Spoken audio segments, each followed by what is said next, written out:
Hello, hello, hello. Welcome to the pre-party for Monday, November 25th, our only day that sits between us and Thanksgiving.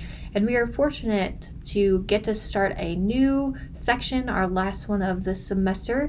And we are going to spend the next 6 days of class working on what is milk or what are other dairy products. Now, we are not going to get to cover all of them that are out there because there are a vast majority, but we are going to touch on some really important characteristics of milk, of the milk industry, and some other dairy products that we can find at the grocery store.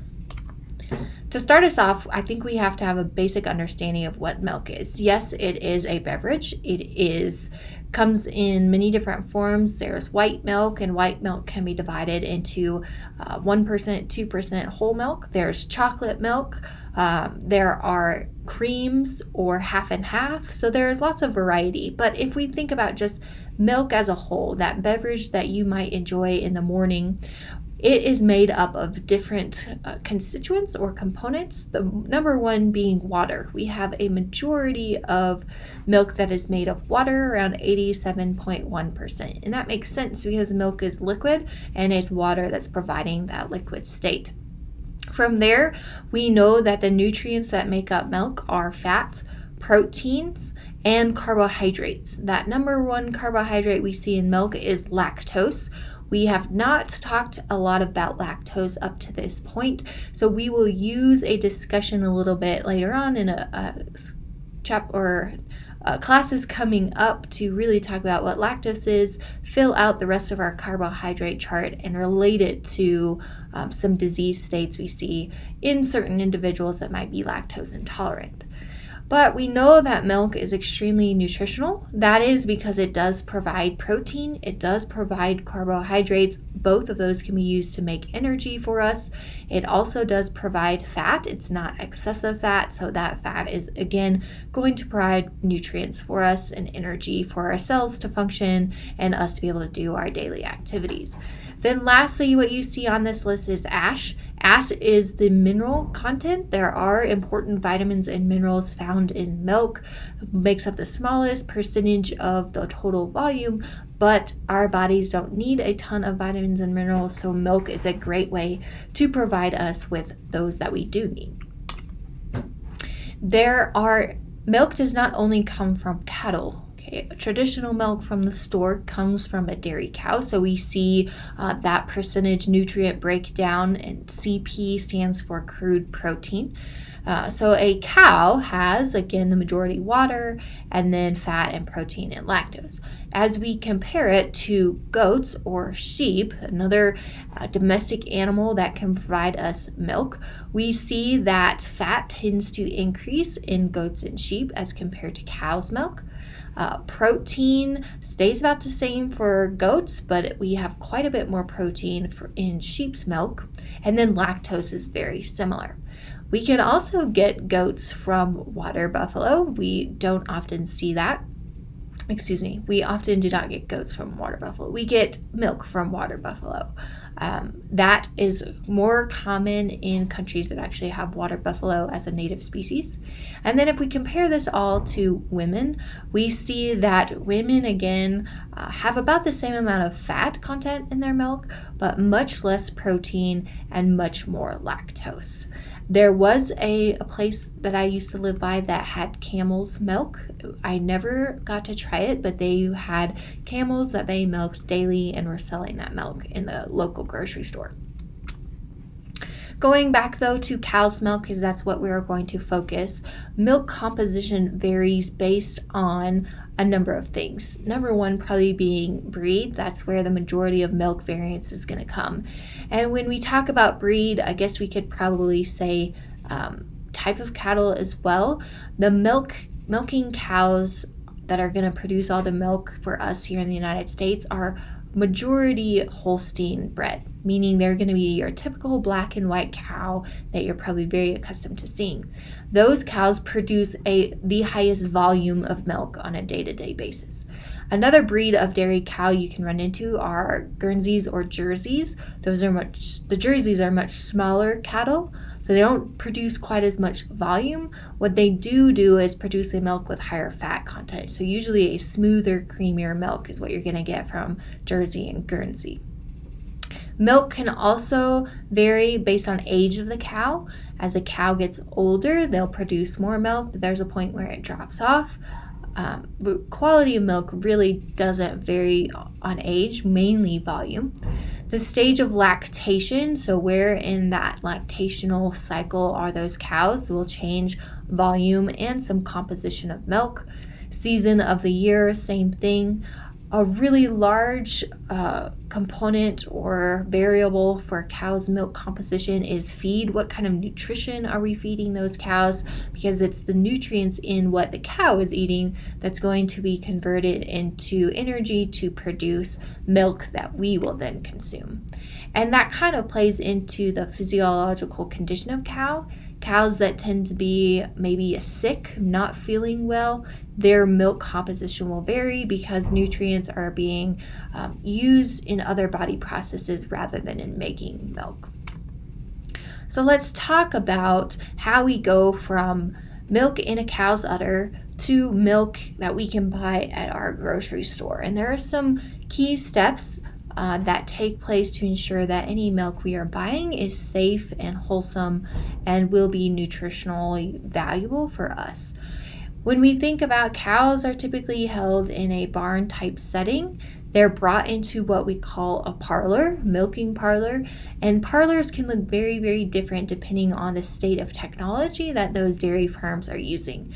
Some it's the typical where there might be at this very small scale individuals, humans are milking those cows. Usually that milk is not used for commercial production. It's just kind of local own home use, up to where we see carousel parlors that are very automated to increase efficiency of the dairy.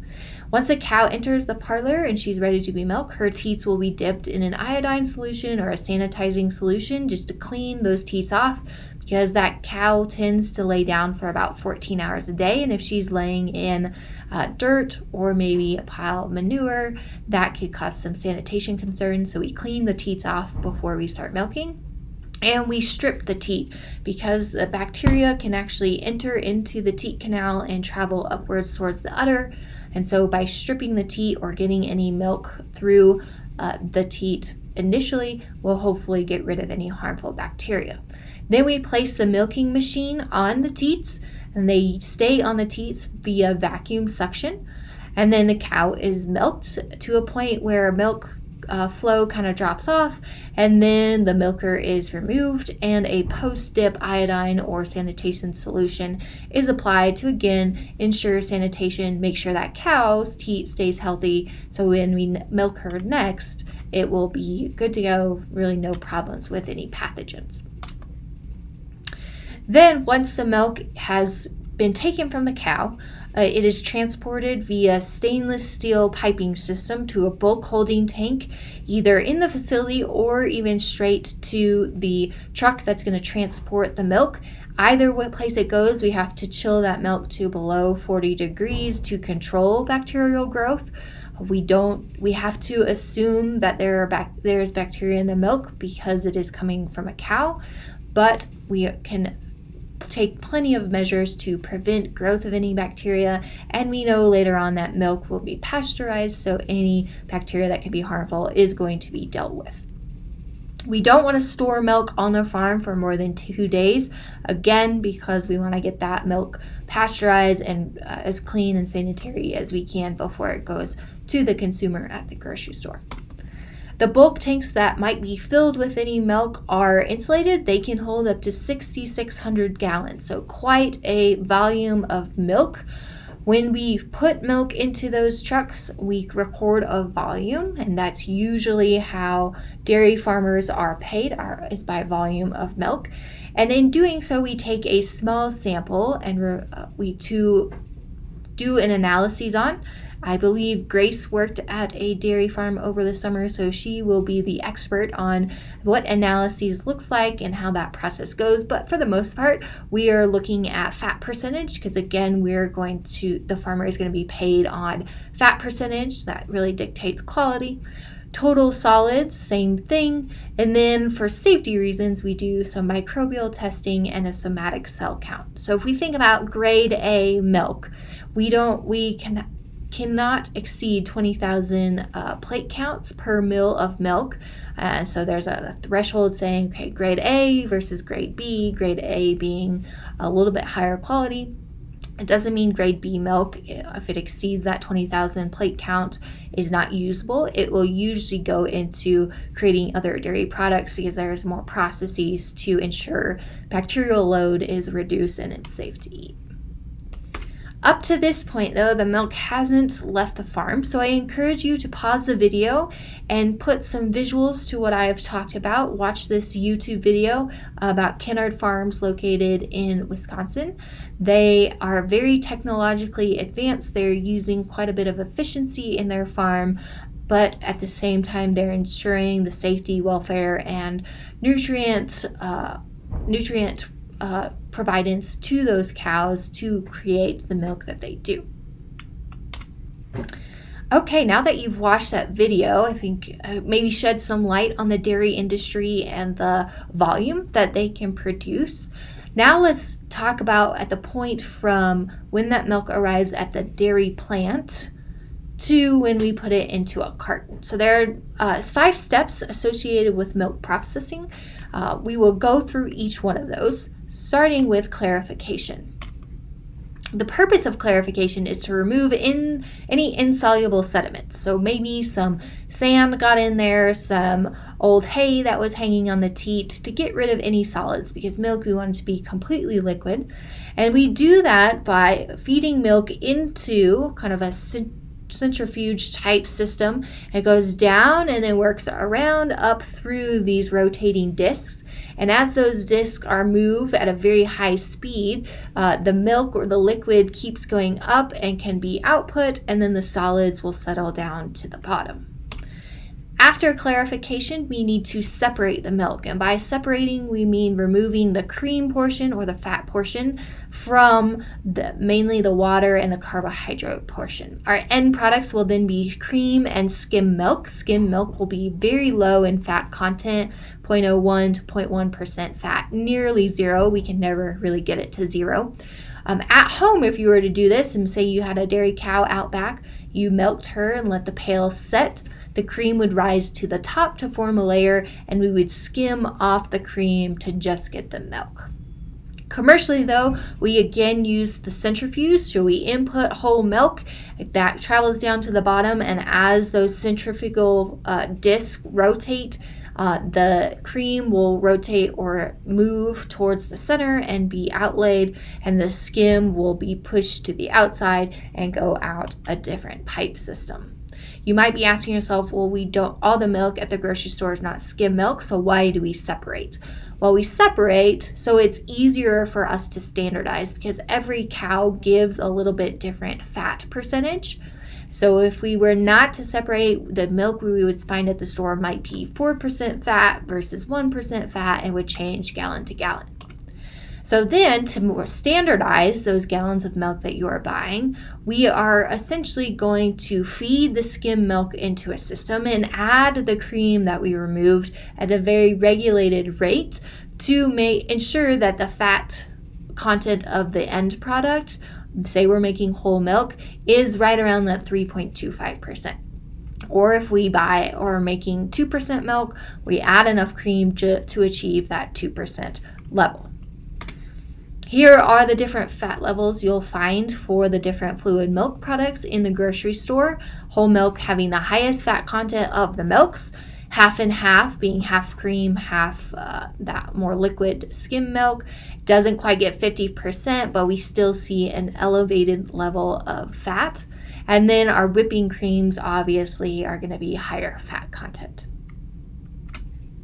The next step is homogenization. The purpose is to make the milk more uniform. So if we did not homogenize, if we set that gallon in the retail grocery store and let it just sit, the cream again would separate from the skim, and so it would probably cause the consumer to stray away and wonder what's happening to that milk.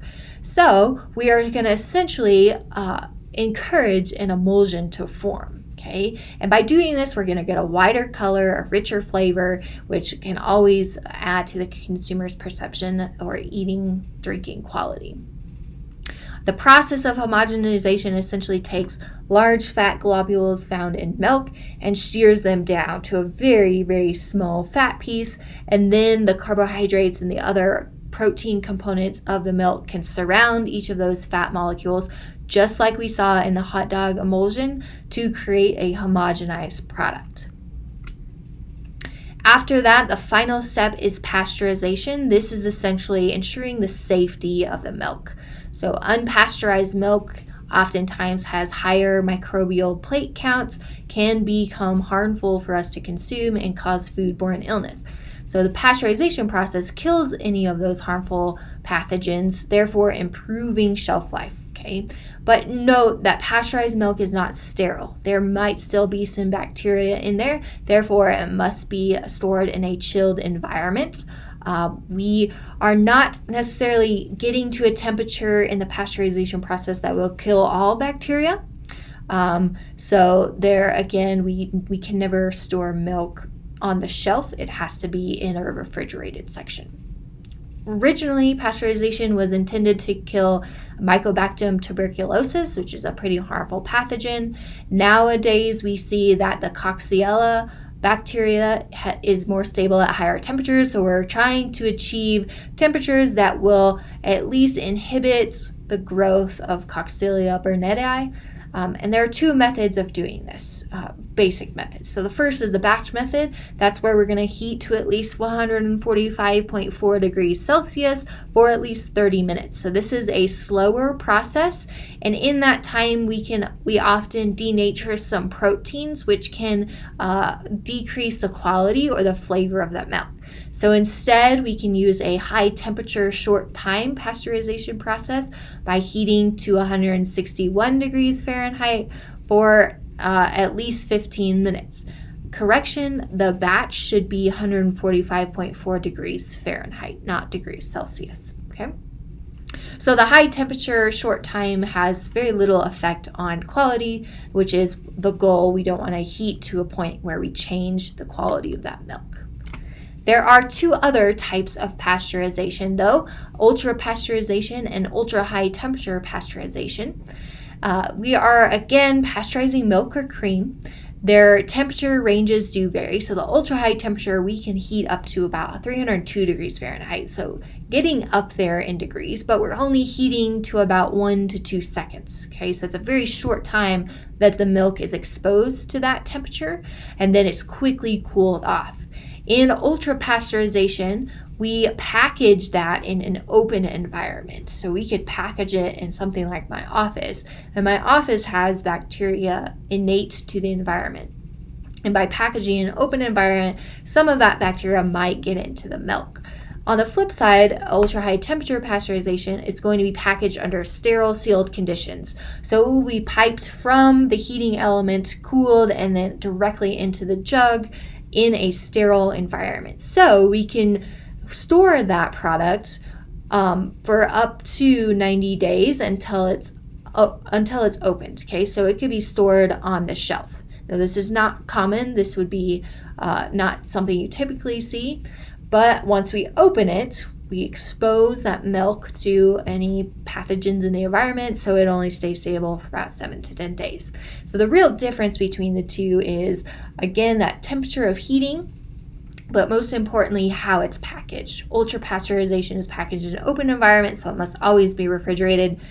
Ultra high temperature is packaged in a sterile environment, so it can be shelf stable, but both of them, when they're opened, can be exposed to pathogens, so we have to store in a refrigerated temperature for a very short amount of time. With that, I will leave you to spend the rest of the weekend however you wish. I will see you on Monday, and we will continue going a little bit deeper into the dairy product section.